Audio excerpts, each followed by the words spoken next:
చేస్తున్నాం. చూడండి చాలా బాగుంటుంది టేస్ట్, అందుకోసమనే కట్టెల పొయ్యి మీద చేస్తున్నాం. ఇగో ఇట్లా గిన్నె వేడైంది కదా, ఆయిల్ వేసుకున్న సరిపడంతా వేసుకొని చూడండి నూనె హీట్ అయింది కదా, ఉల్లిగడ్డ వేసుకుందాం. ఇట్లా కలుపుకుందాం. చూడండి ఇట్లా కట్టెల పొయ్యి మీద టేస్ట్ చాలా బాగుంటుంది, ఒకసారి ట్రై చేయండి. అందుకోసం మా పిల్లలకు ఒక్కరోజు అలా చేయమని అయితే చేస్తాను. ఇట్లా అయిన తర్వాత కరేపాకు, ఉల్లిగడ్డలు మగ్గినాయి కదా, అల్లం వెల్లిగడ్డ పేస్ట్ వేసుకున్నాం.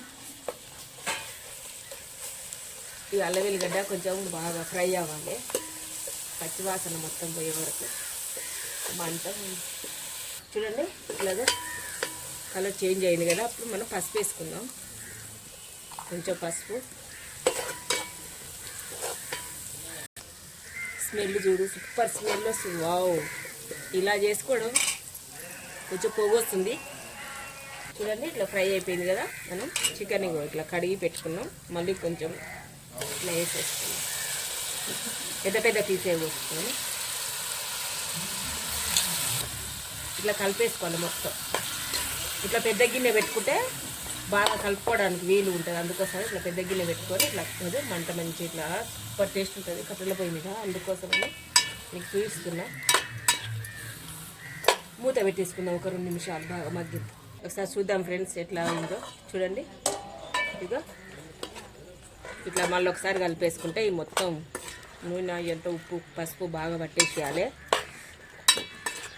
ఒక 2 నిమిషాల తర్వాత కారం వేసుకోవచ్చు. చూడండి ఎంత బాగుందో కట్టెల పొయ్యి మీద కూర, చికెన్ కూర సూపర్. చూద్దామండి. ఇదిగో పొగలు బాగా వచ్చేస్తున్నాయి. కారం వేసుకుందాం.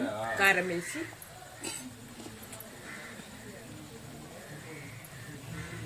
ఓకే కారం వేసేసిన కలిపేద్దాం మొత్తం.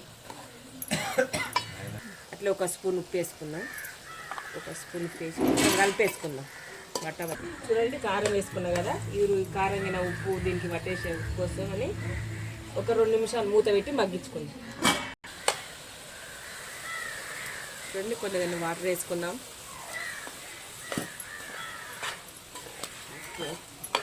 వాటర్ వేసేసి మూత పెట్టేసుకోండి.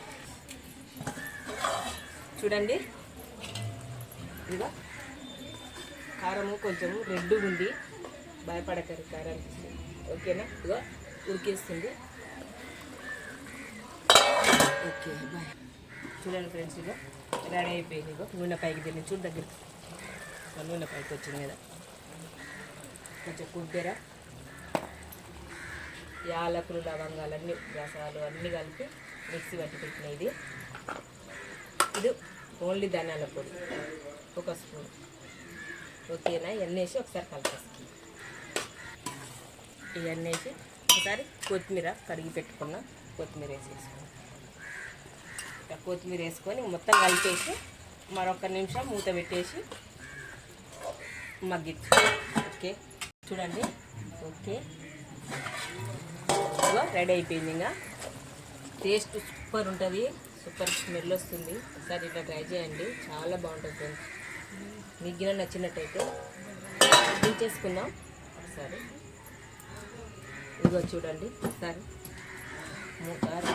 ఓకే, మీకు గిన్నె నచ్చినట్టయితే లైక్ చేయండి, షేర్ చేయండి, కామెంట్ చేయండి, సబ్స్క్రైబ్ చేసుకోవడం మాత్రం మర్చిపోకండి ఫ్రెండ్స్ ప్లీజ్.